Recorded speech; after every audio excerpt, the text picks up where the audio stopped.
Hello friends, welcome to my channel તમુસ kitchen and vlog. મિત્રો, શું તમે આથવાની કે બાફવાની ઝંઝટ વગર ખમણ ઢોકળા જેવી રેસિપી બનાવી છે? તો આજે હું તમારી સાથે બિલકુલ ઝંઝટ વગર માત્ર 5 મિનિટમાં બનીને તૈયાર થતી રેસિપી શેર કરવાની છું. આ રેસિપી એકદમ ચટપટી અને ખૂબ જ ટેસ્ટી બનીને તૈયાર થાય છે. જ્યારે પણ મન થાય તો ફટાફટ ઘરની વસ્તુથી બનીને તૈયાર થશે. અને રેસિપી બનાવવા માટે આપણે જોઈશે ચણાનો લોટ, અથવા તો તમે બેસન પણ લઈ શકો છો. તો આપણે કોઈ માપને સેટ કરી અને રેસિપી બનાવીશું. તો મેં આ કટોરીનું માપ સેટ કર્યું છે. તો અહીં આપણે 1 કપ જેટલો મેં ચણાનો લોટ લીધો છે. હવે લઈશું આપણે એક મિક્સર જાર અને ચણાના લોટને મિક્સર જારની અંદર ટ્રાન્સફર કરી દઈએ. હવે આપણે એમાં એડ કરીશું મોટી 2 ચમચી જેટલું દહીં. તો અહીંયા દહીં છે બહુ ખાટું નહીં અને બહુ મોળું પણ નહીં, એવું હોય તો વધારે સારું.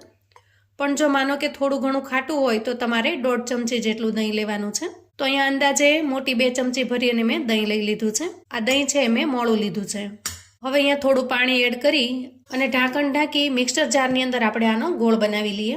તો મિક્સરમાં ફેરવ્યા પછી ઢાંકણ ખોલીને જોઈ લઈએ. તો અહીંયા તમે જુઓ, લમ્સ પડ્યા વગર એકદમ સરસ બેટર બનીને તૈયાર થયું છે. અને આ તૈયાર કરેલું બેટર છે એને કડાઈમાં આપણે ટ્રાન્સફર કરી દઈશું. તો અહીંયા જારની અંદરનું બધું જ મિશ્રણ છે એને આપણે કડાઈની અંદર કાઢી લઈએ. તો જે કટોરી આપણે માપ માટે સેટ કરી હતી એ 2 કટોરી જેટલું પાણી આપણે આમાં ઉમેરી દઈશું. તો 1 કટોરી પાણી અત્યારે હું આમાં ઉમેરું છું. અને આ બીજી કટોરી છે એને મિક્સર જારની અંદર નાખી આની અંદર જે કાંઈ મિશ્રણ વધ્યું છે એને આપણે પાણી નાખી અને કાઢી લઈએ. હવે પાણી નાખ્યા પછી આ બધું જ બેટર છે એને આપણે સારી રીતે મિક્સ કરી લઈએ. તો આ રીતે સ્પેચ્યુલા અથવા તો કોઈ ચમચો લઈ અને બધી જ વસ્તુને આપણે પહેલા મિક્સ કરી લઈએ. તો અહીંયા ચણાનો લોટ છે એ સારી રીતે મિક્સ થઈ ગયો છે. અને હવે આપણે આમાં કરી લેશું મસાલા. સૌથી પહેલા સ્વાદ પ્રમાણે મીઠું નાખીશું. 1 ચમચી જેટલો ધાણા જીરું પાવડર એડ કરીશું. અડધી ચમચી જેટલું અહીંયા મરચું એડ કરીશું. તો આ રેસીપીની અંદર મરચાંનો ટેસ્ટ ખૂબ જ સરસ લાગે છે, પણ તમને જો મરચું ન ફાવે તો તમે સ્કીપ કરી શકો છો. અને 5 ચમચી કરતાંય થોડી ઓછી એટલી આપણે અહીંયા હળદર ઉમેરીશું. હવે આ બધી જ વસ્તુને આપણે સારી રીતે મિક્સ કરી લઈએ. અને અહીંયા જુઓ, આ જે મસાલા છે એના પણ આપણે થોડા અહીંયા લમ્સ થયા છે, પણ હવે આપણે એને ગેસ પર મૂકીશું એટલે બધા જ લમ્સ છે એ દૂર થઈ જશે. તો અહીંયા ગેસ ઓન કરી અને આપણે કઢાઈને ગેસ પર મૂકી દીધી છે.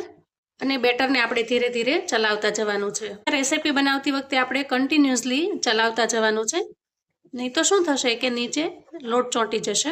ગેસની ફ્લેમ છે એને આપણે પહેલા મીડિયમ રાખીશું અને પછી સ્લો કરી લેશું. તમે જોઈ શકો છો થોડી વારમાં જ નીચે લોટના ગઠ્ઠા થવા માંડ્યા છે. અને આપણે જો સારી રીતે નહીં ચલાવીએ તો એ ગઠ્ઠા બની જશે. આપણે એક સરખું મિશ્રણ રહે એ રીતે બનાવીને તૈયાર કરવાનું છે. તો અહીંયા તાવેથાને આપણે કન્ટિન્યુઅસલી ચલાવતા રહેશું. તો આ રેસીપી બનતા વાર પણ નહીં લાગે. અહીંયા તમે જુઓ, મેં થોડું પણ સ્કીપ કર્યા વગર તમારી સાથે આટલી વાત કરી છે, ત્યાં જ આટલું બધું ઘટ થઈ ગયું છે. તમે થોડી વાર ચલાવશો એટલે તરત જ આવું ઘટ્ટ મિશ્રણ બની જશે. પણ હજી એ પાક્યું નથી. આપણે એને હજી 1 થી 2 મિનિટ માટે ગેસ પર રાખીને ચલાવવાનું છે. તો અહીંયા મિશ્રણ થયું છે કે નહીં એ જાણવા માટે આપણે કોઈ થાળી કે ડીશ લેશું અને એની પાછળના ભાગે આપણે સહેજ અમથું લગાવીશું અને પછી હાથની મદદથી આપણે ઉખાડવાની કોશિશ કરીશું. તો તમે જુઓ, હજી એનો રોલ વળતો નથી, એટલે કે મિશ્રણ બરાબર થયું નથી. તો આપણે હજી એને 1 થી 1.5 મિનિટ માટે ચલાવી લઈએ.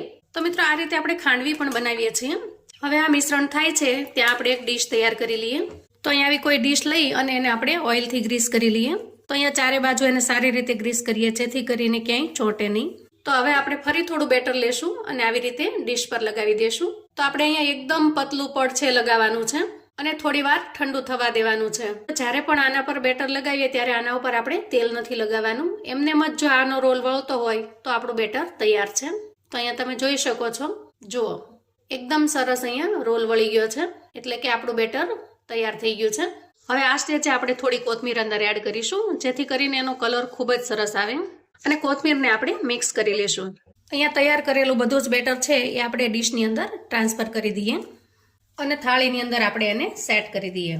તો અહીંયા સ્પેચ્યુલા ઉપર આપણે થોડું તેલ લગાવી દઈએ જેથી કરીને બેટર છે એ સ્પેચ્યુલાને ચોંટે નહીં. અને પછી આ રીતે આપણે એને સેટ કરી દઈએ. તો અહીંયા તમે જુઓ, આપણે મિશ્રણને એકદમ સરસ રીતે થાળીની અંદર સેટ કરી દીધું છે. તો હવે આપણે મિશ્રણને 5 મિનિટ માટે ઠરવા દઈએ અને પછી આપણે એના પીસ કરી લઈએ. તો અહીંયા 5 મિનિટ જેટલો સમય થયો છે અને હવે આપણે પીસ કરી લઈએ.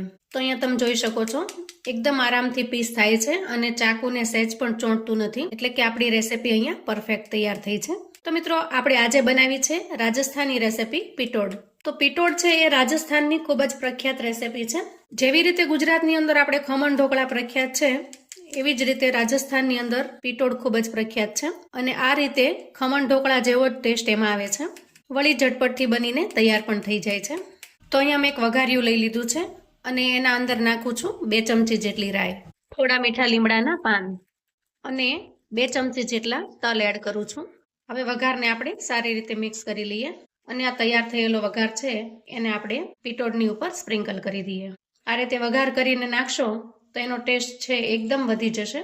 તો મિત્રો તૈયાર છે એકદમ ટ્રેડિશનલ એવી રાજસ્થાની ડીશ પિટોડ. જ્યારે પણ તમને ઢોકળા ખમણ ખાવાનું મન થાય અને તમારે ઇન્સ્ટન્ટથી તૈયાર કરવી છે તો આ થાળી બનાવીને તમે તૈયાર કરી શકો છો. તો હવે આપણી રેસીપીને ડીશની અંદર સર્વ કરી લઈએ. તો જુઓ તૈયાર છે આપણી રેસીપી. ફટાફટથી માત્ર 5 મિનિટમાં બનીને તૈયાર થઈ જાય છે. તો મિત્રો જ્યારે પણ ચટપટું ખાવાનું મન થાય તમે આ રેસીપી બનાવીને તૈયાર કરી શકો છો. ખૂબ જ ઝડપથી બને છે, જેથી કરીને તમને વારંવાર આ રેસીપી બનાવવાનું મન થશે. જો મિત્રો એકદમ સ્પોન્જી અને ખૂબ જ ટેસ્ટી એવી બનીને તૈયાર થાય છે. અહીંયા તમે જોઈ શકો છો મિત્રો એકદમ સ્પોન્જી બને છે. તો અહીંયા આપણે કોઈ સોડા કે ઈનોનો ઉપયોગ કર્યો નથી અને છતાં પણ આપણી રેસીપી એકદમ સરસ સ્પોન્જી બનીને તૈયાર થઈ છે. તો મિત્રો આવું અવનવું જાણવા માટે ચેનલ પર જો તમે નવા છો તો ચેનલને સબસ્ક્રાઇબ કરો. વિડીયો ગમે તો લાઈક અને શેર કરો. તમારા સગા સંબંધી મિત્રોને પણ આપણી આજની આ રેસીપી ચોક્કસથી મોકલી આપજો, જેથી એ લોકો પણ ઇન્સ્ટન્ટથી તૈયાર કરી શકે અને ખમણ ઢોકળાનો ટેસ્ટ લઈ શકે. તો મને કોમેન્ટમાં ચોક્કસથી જણાવજો મિત્રો કે તમને આજની રેસીપી કેવી લાગી છે. ફરી મળીએ એક નવી રેસીપી સાથે. ત્યાં સુધી આવજો મિત્રો.